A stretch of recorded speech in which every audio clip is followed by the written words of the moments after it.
We have some new polling data from the Associated Press that reveals a staggering number of Americans want President Biden to drop out.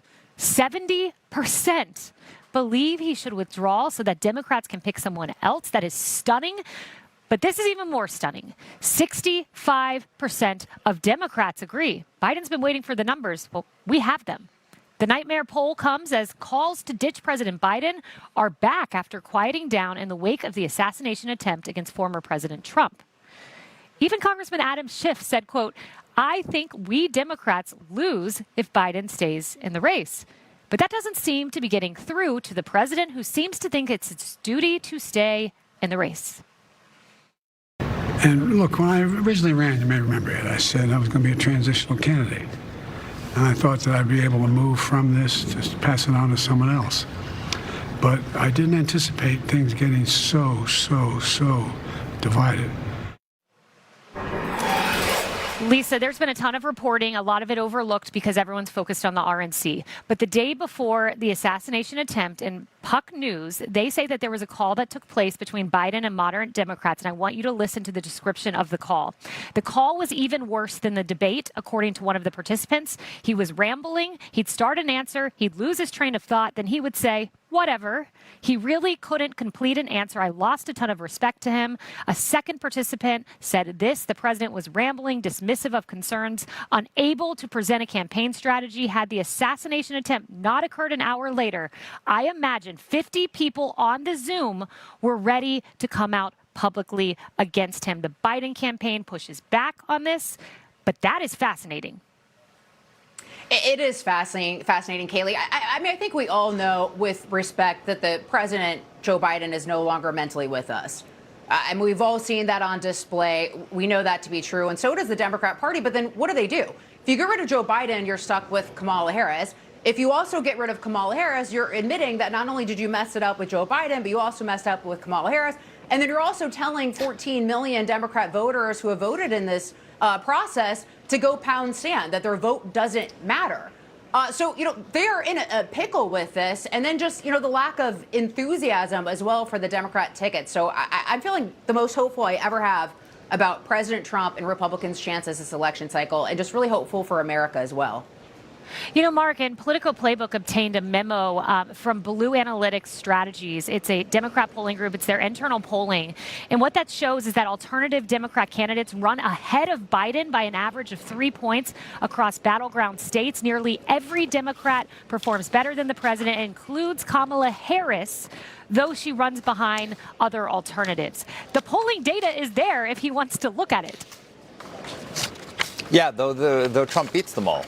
Which, because this shows that the Democrats have a structural problem that doesn't get solved by Joe Biden leaving the ticket, which is no one would care about his age if the border was secure and inflation was low and the world was at peace. It's the policies that he's unleashed and the plethora of disasters he's unleashed, that the Democrats have unleashed together on the country, that are dragging down his numbers. The age issue and the infirmity is just confirmation of the incompetence. But it's the policies that are dragging this president down, and changing the head of the ticket isn't going to change that.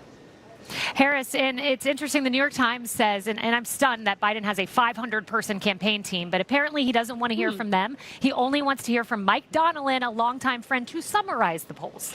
So it's interesting, the reporting today around this shrinking circle of the president. So you've got it on the campaign side, but the disturbing thing for the American people is that he's now not including in that circle his chief of staff, reportedly, or those top advisors, those aides around him. Well, somebody's writing the scripts, right? I mean, so we know that he's getting some help from them. But the people that he's taking the most advice from are Dr. Jill Biden, who doesn't see patients, except for maybe him, and his son, the convicted felon, Hunter Biden. That's who reportedly he's spending most of his advisory time with. That's an issue. We didn't elect them, and the elected official didn't appoint them to a position. We need to know what his decision-making workflow is like for the good of the country. And Governor Sarah Sanders said last night, Emily, to much laughter, every day is take your husband to work day in the White House. I know, that made me laugh out loud, too, when she said that. I love her so much. Look, to Harris's point, guys, It's like the Olympics, where someone you're racing against falls, you don't stop to help, you let someone else help, you just focus on the finish line. So right now, all of us need to be focused on this president, the sitting president as our president right now and how he's failing, and then harness that, galvanize that to vote accordingly in November. So just don't pay attention to the dumpster fire, watch it later, light the cigarette off of it after November. But for now, it's not in the bag.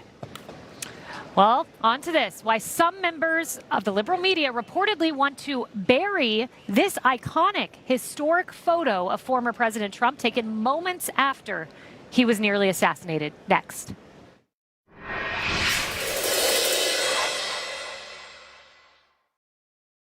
Hey, what's up, guys? So that's just crazy to me that the officers had a pic of the gunman 30 plus minutes before the shooting. Guys, this is the biggest failure I've ever seen when it comes to law enforcement, when it comes to the Secret Service. I'm curious to know what y'all are thinking about this, but the excuses that are being given by the Secret Service's director, a sloped roof, that's what's going to stop you from putting someone up there to make sure something bad doesn't happen. A sloped roof. That's their excuse right now. I love that there's a lot of stuff going all over social media right now. We were just seeing a video about them making fun. There's a cow on the roof. The cow can get on the roof, guys. Come on. All right. You're telling me that the most trained people in the country, the people that are there to protect the most important people in the country, can't get up on a sloped roof. And we've seen the pictures.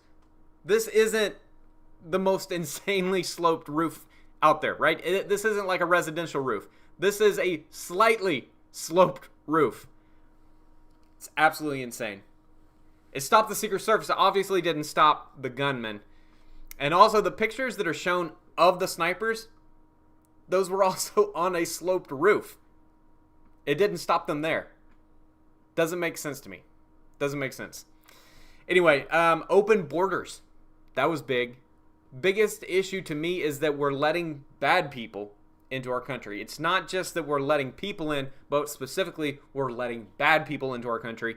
Why aren't we This is so common sense, guys. Every other country in the world says we're going to vet the people that come into our country so that we're not letting criminals in, except the United States. We're like, hey, come, just come in.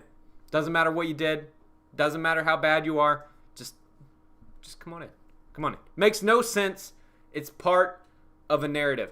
And Biden knows it's an issue, but he can't fix it inside the Democratic Party because they're so for open borders and so against anything, even if it's common sense, that the Republicans are thinking.